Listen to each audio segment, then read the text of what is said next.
Anyway, okay, let's move on to the next item. For item 3, interim striping on Cannon Road.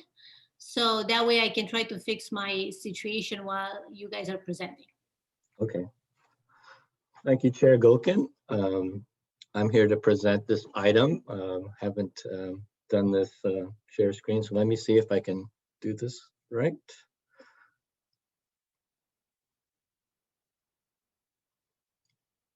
Can you see my presentation?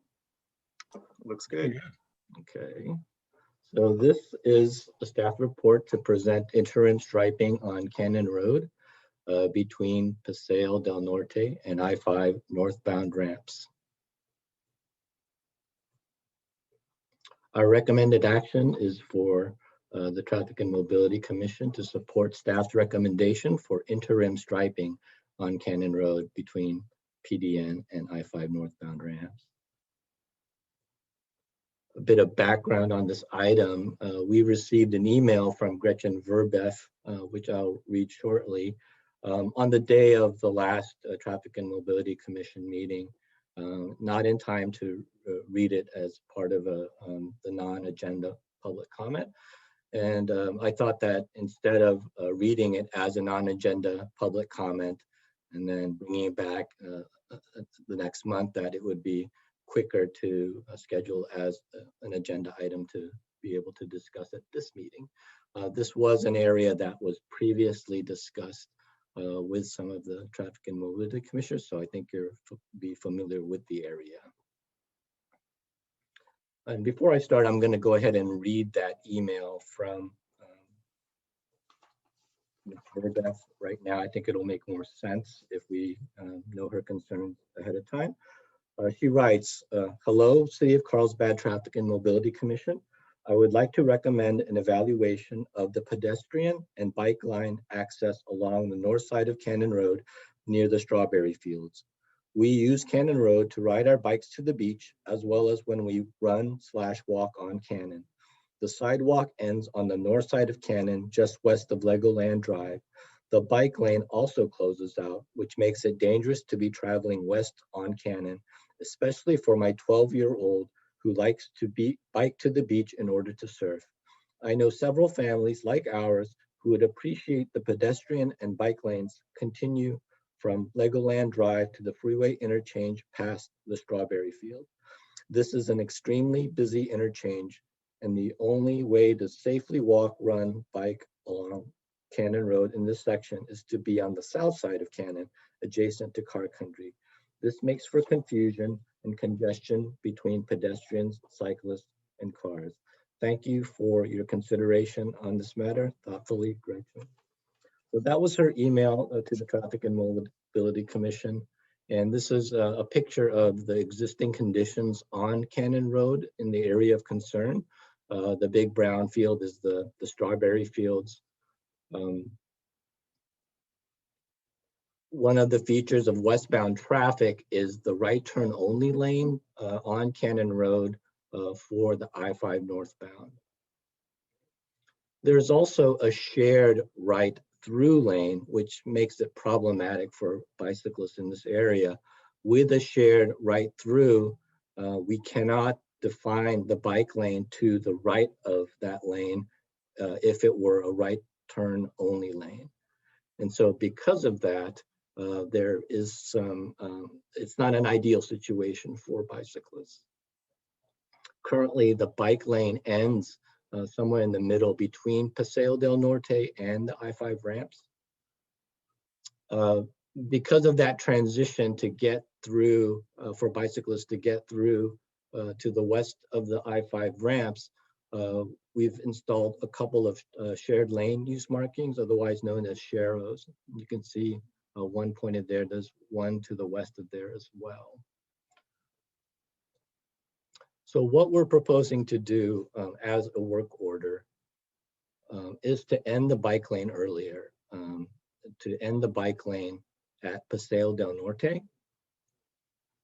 We're also proposing to remove the existing bike lane striping that is westbound west of Paseo del Norte.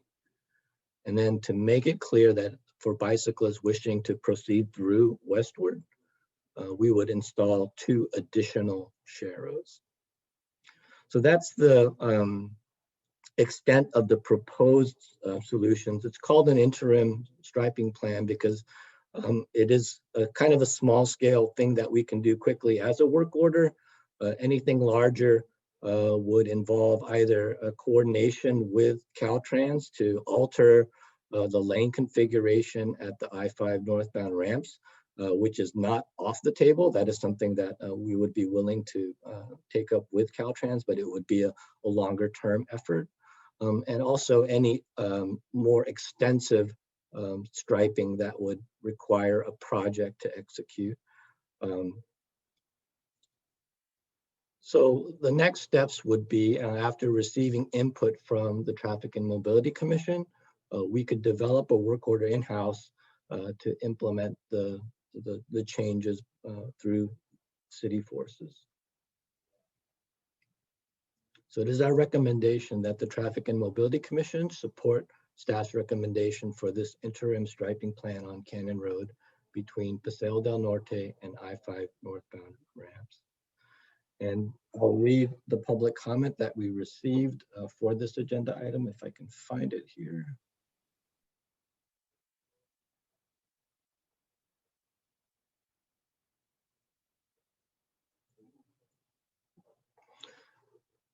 This is the email that we received. It says, as a Carlsbad resident since 1985 and someone who basically regularly uses bicycles to do errands and get around Carlsbad, I strongly support the improvements recommended in item 3, exhibit 2. Since the painting crew will be on site installing 2 new sharrows, I request that the existing 2 should also be repainted. I'm not sure why this is referred to as an interim striping plan. Are there other plans for restriping this area in the near future that will enhance pedestrian and bicycle safety? Thank you, Carl Pope.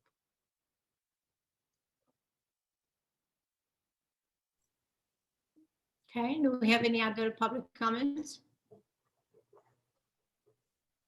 And I do want to thank Commissioner Pete Penseyres for submitting a very detailed and thoughtful memo response. I think all of the commissioners received that memo.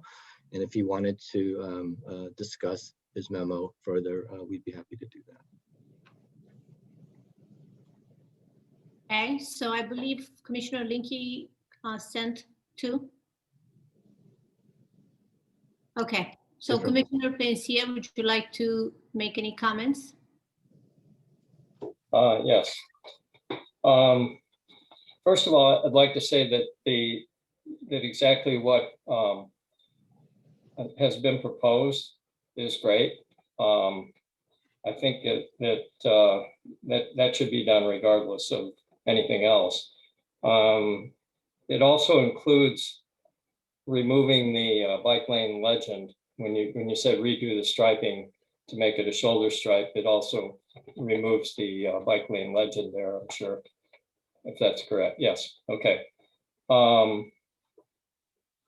So when I read the email from the resident, it looked to me like they were requesting something more than just the additional sharrows. You have a 12-year-old boy who doesn't have, he's at least 3.5 years away from a driver's license, and likely has an e-bike to get to the beach with his surfboard. So what I'm thinking here is this is really a good opportunity to address this as a TDM issue. If the 12-year-old is permitted to ride to the beach, if he feels safe enough, if his parents feel safe enough, then each time he does this, you could remove 4 motor vehicle trips each time he goes. You know, 1 trip down, 1 trip back just to drop him off, another trip down in the afternoon, and another trip back to take him home. And if you can do this by bike, I mean, this could be huge. because he's not the only one that has this need. And Cannon is a very challenging road to get under the freeway there. A lot of people, a lot of other cyclists that have been using this for the last few years that I've observed, simply continue down the bike lane until it disappears, ride the white stripe, and then arrive at the northbound entrance to the freeway, and then somehow try and get across while one lane of traffic has to turn onto the freeway and the other one next to it has the option of doing so. So now what we've done basically is just move the issue back from where it currently exists to where you end the bike lane at Paseo del Norte.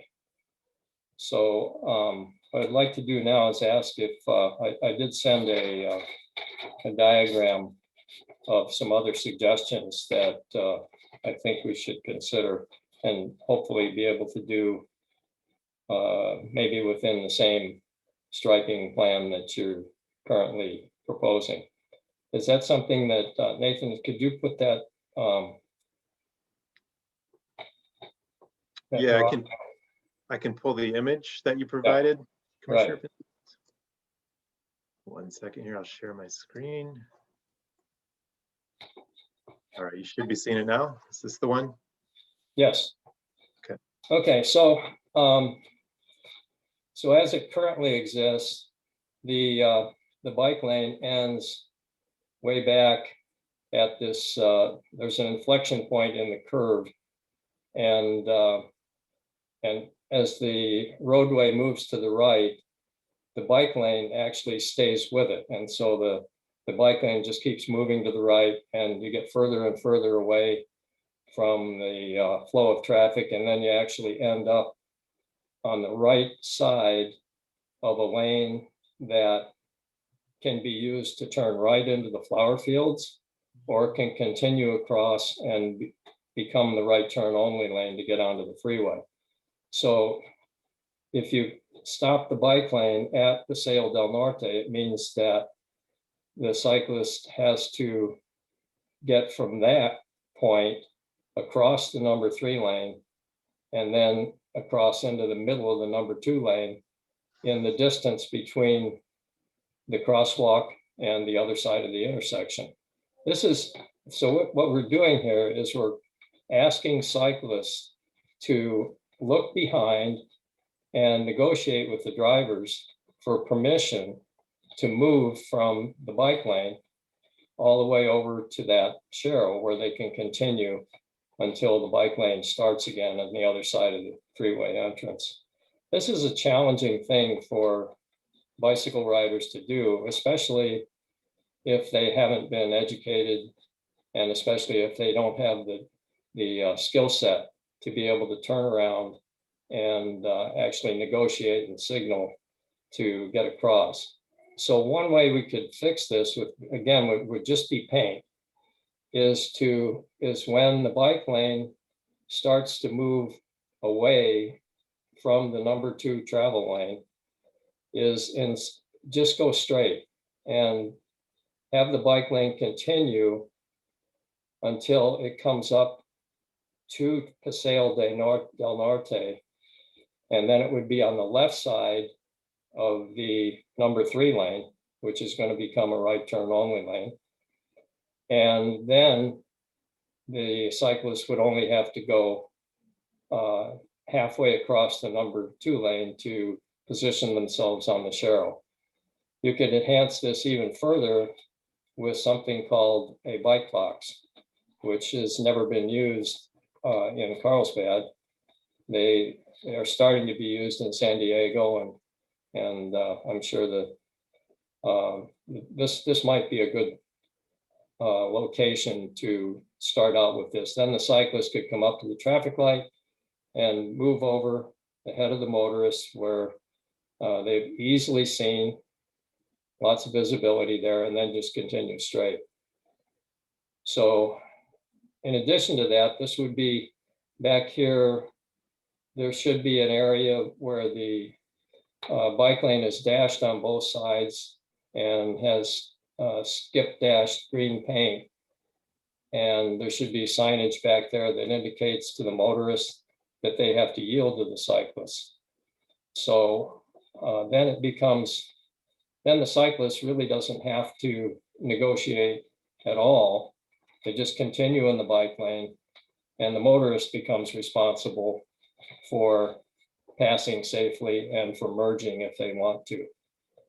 And that's the sort of thing that could make the difference between making this something that the parents and the 12-year-old cyclists would be comfortable with versus something that really isn't going to change what currently exists for them. So that's a suggestion for an improvement that could result in some gains on TDM. The other changes that I would recommend is simply another 2 sharrows on Paseo del Norte in the rightmost left turn lane, so that when the cyclists make that turn, they essentially end up exactly where they need to be on the sharrow and in the middle of the number 2 lane. And observations that I made several years ago, a lot of the cyclists that come into that intersection end up going all the way over to the bike lane and then have to merge back to the left again as they approach the right turn only lanes and the optional right straight lane. So this would make it clearer for them.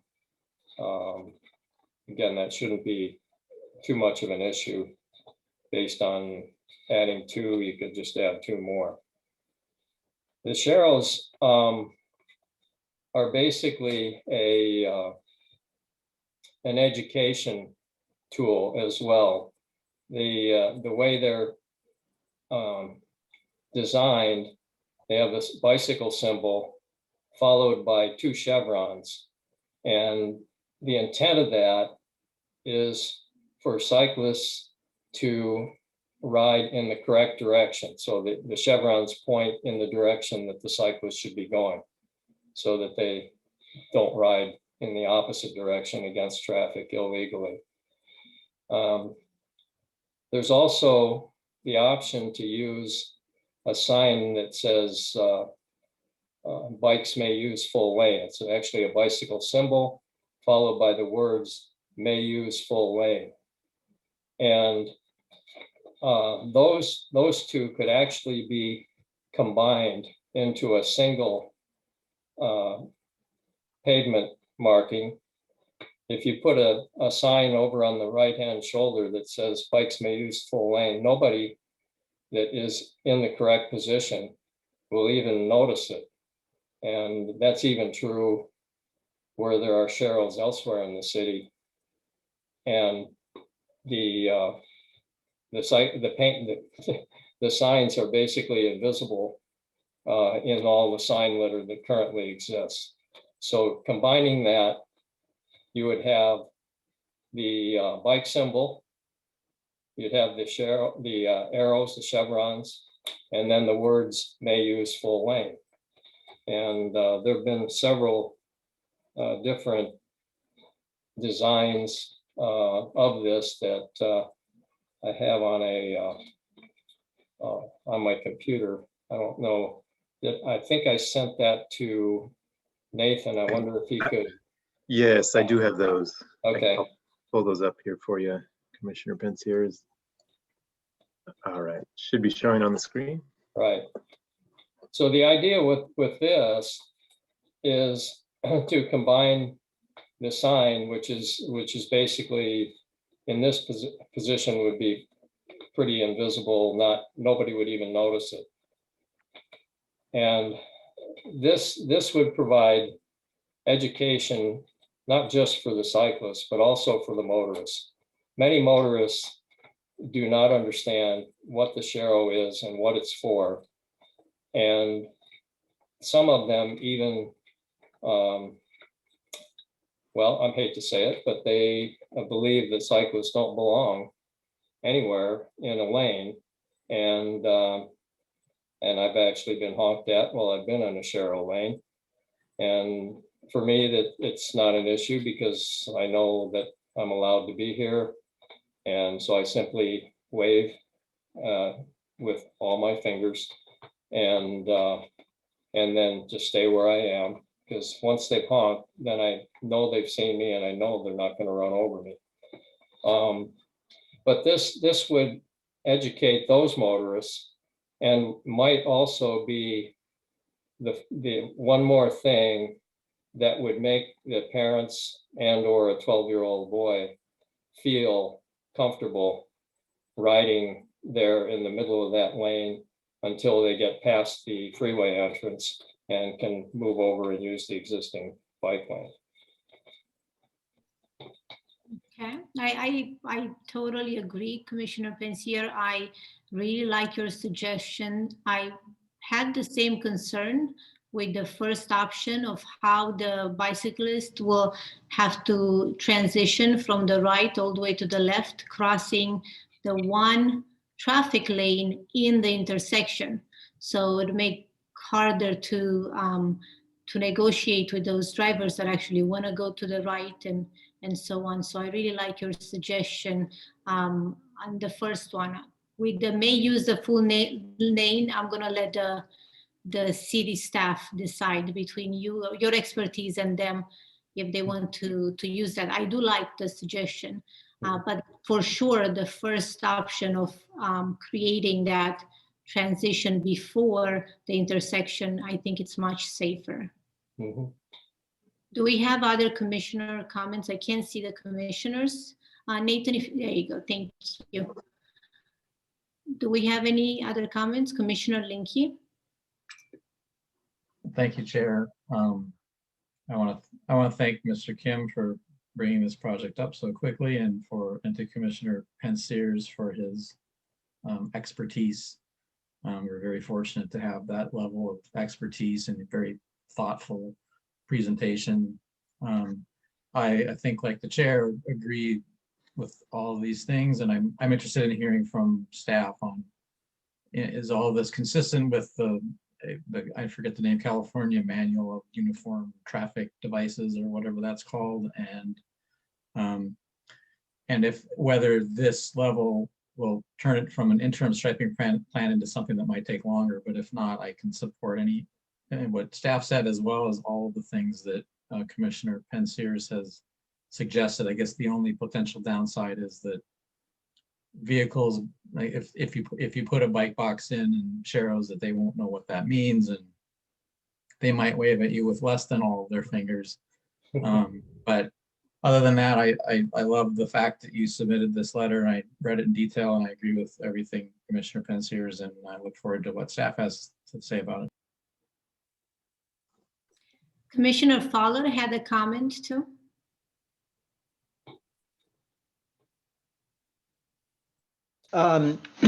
So I have something a little more general. So obviously we talk a lot about bicyclists in Carlsbad, and it seems like we're spending more time on it. Does Carlsbad count the number of cyclists at problematic intersections like this one or others, like they might with cars? And the second question, which is related, do Sheros work? Is there any evidence, let's say scientific evidence, whatever that means to the traffic engineering community, about the effectiveness of Sheros?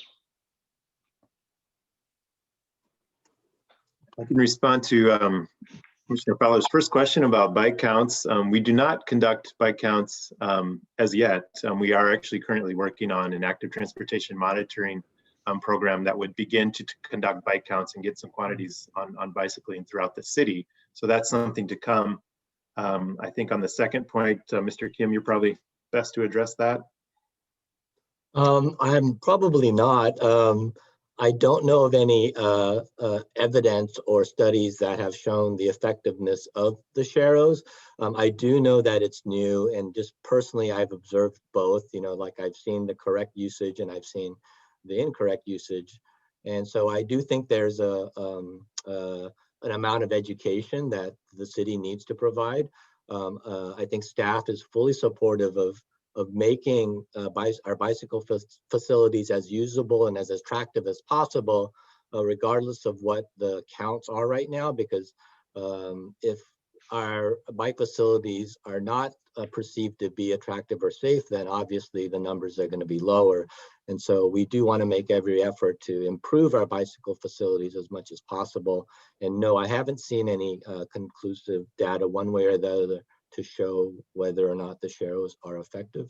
But I do think they're another tool. And I agree with Pete's assessment that there may be a couple of uses. One is, you know, an educational as well as a directional tool provided to both bicyclists and motorists, or bicyclists and motorists.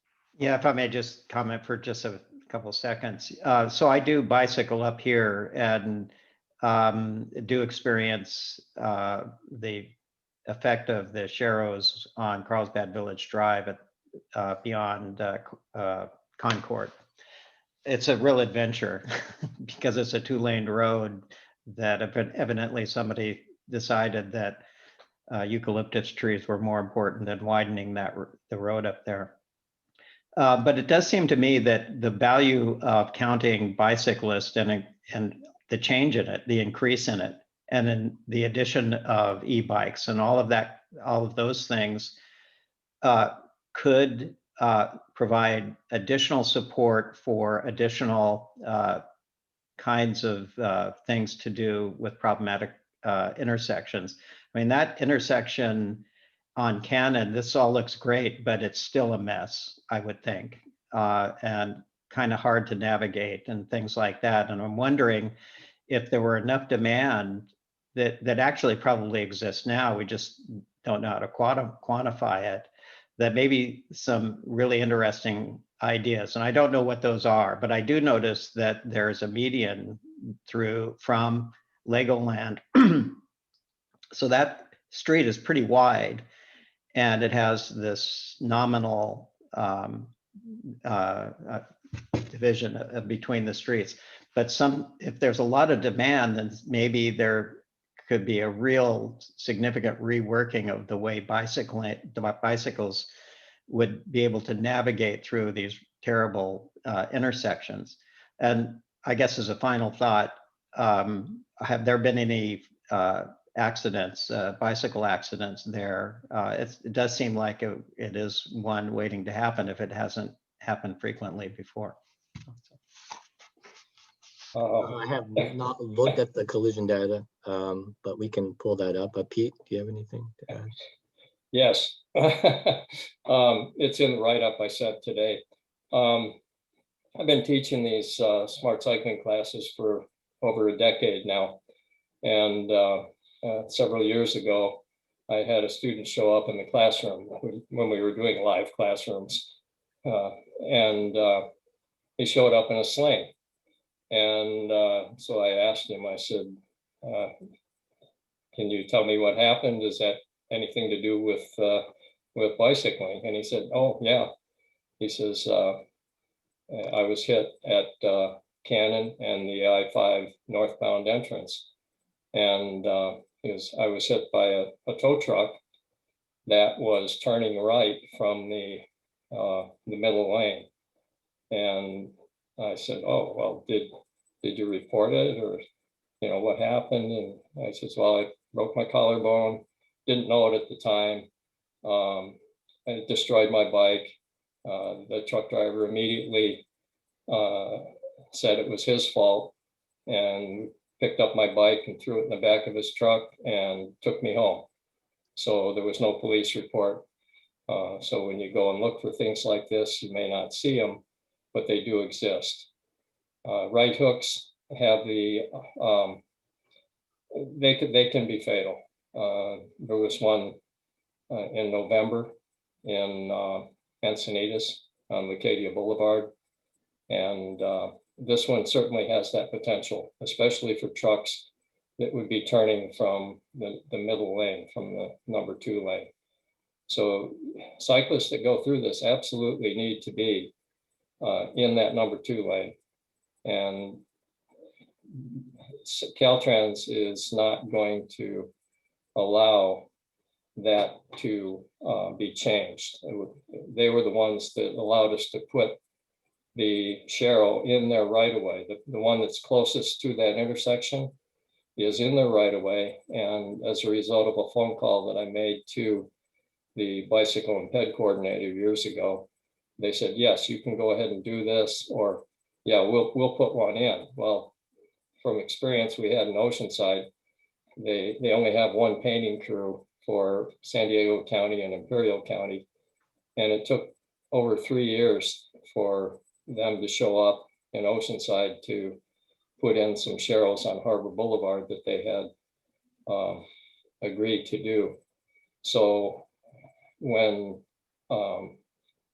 we talked to, I think, John, you were involved in that. When we got permission, you went ahead and not only installed yours, but you also installed the one that's inside the Caltrans right-of-way.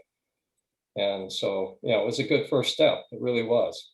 Now what we have is a sort of a different situation in that we not only have to provide a way for experienced riders, for commuters, people that have ridden for a long time and know that they need to get out of that bike lane and move over and get into the rightmost through lane.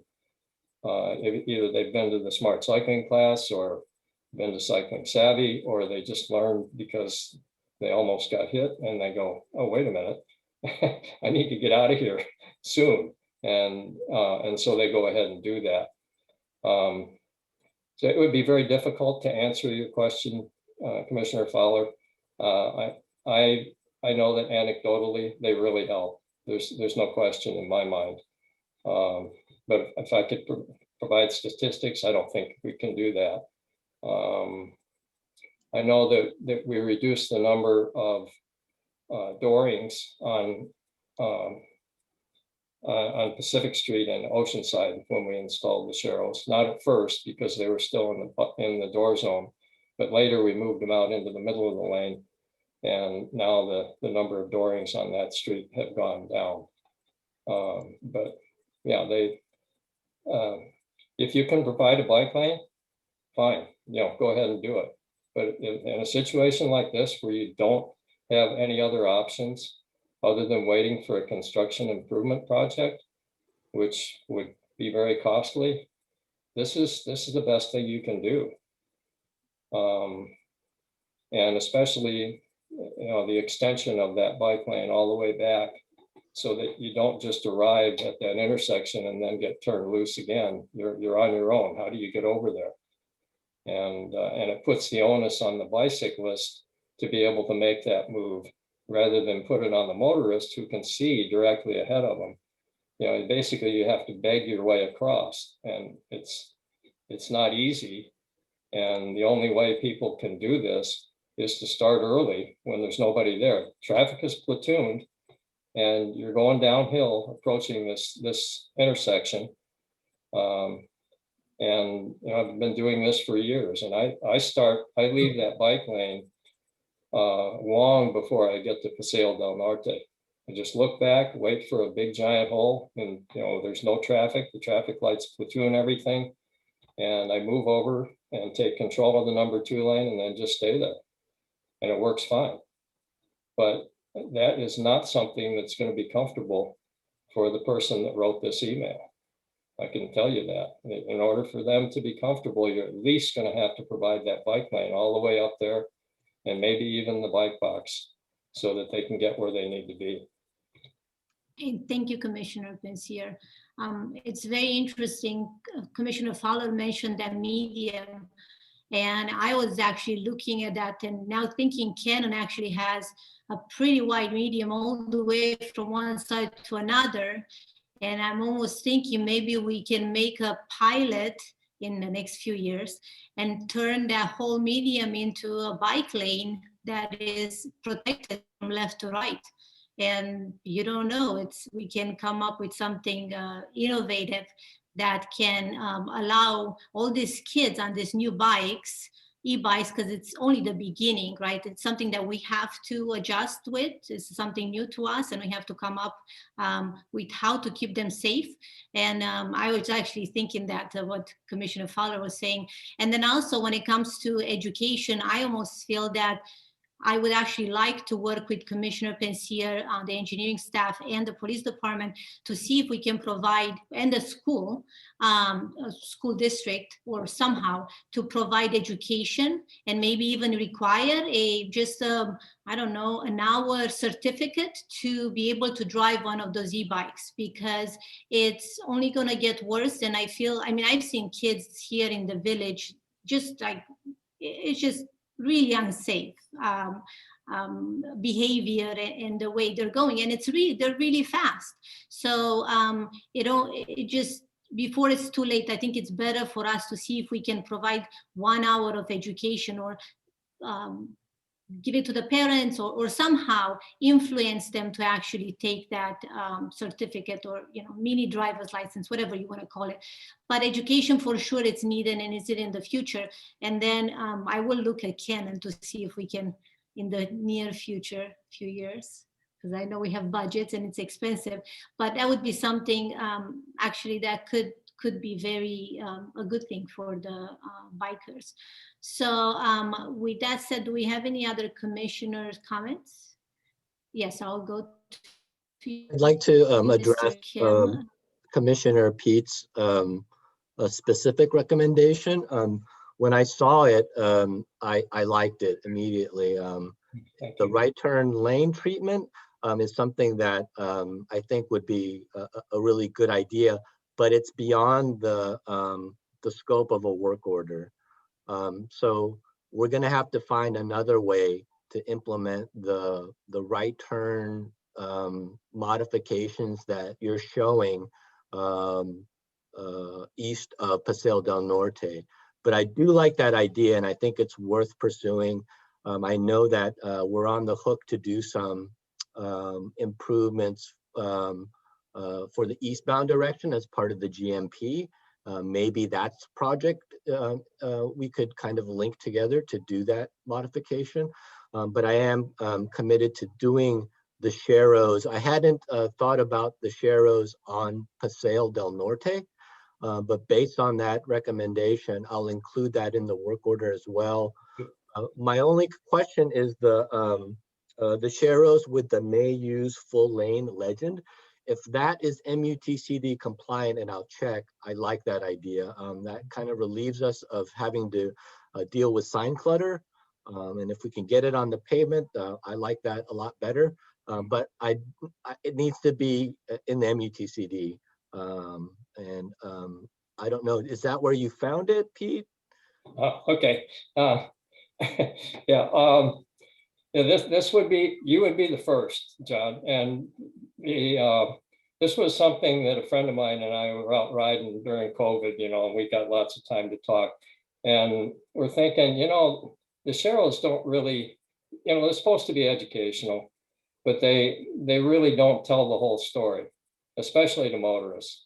And so we're thinking, well, the signs, and I was riding with a guy, and we were on Palomar Airport Road going eastbound on the area before, it was just one lane each way going across the bridge.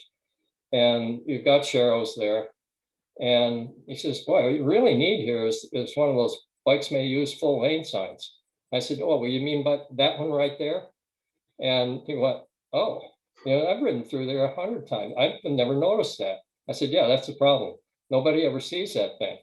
But the sign is, and we have discussed this with another traffic engineer, and he has said that I can take any sign that's in the MUTCD, and the sign that's in the MUTCD has a bicycle symbol, and then it says may use full lane in words.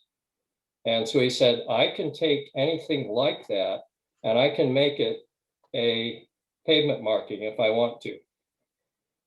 But that's not the way it's set up in the MUTCD. They're set up as separate. You can use them both. Right. There is some flexibility, and I'm willing to exercise that flexibility. And so we'll do some research as long as it's not MUTCD prohibited. If it's allowable and there's some flexibility in the MUTCD to exercise the pavement legend as such, we can consider it. The bike box, I'd rather hold off. I don't want to implement a bike box in a location that may not be ideal, and then people get used to ignoring the bike box. And so I'd like to put some more thought into where a bike box would be better utilized. That's why I said optional. That's a stretch for me as well. Okay. I think if the bike lane was to the left of the number 3 lane, I think that's probably good enough for most people.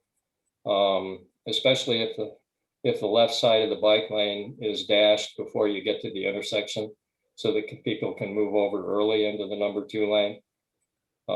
Then you really don't need the bike box. You're allowed to move.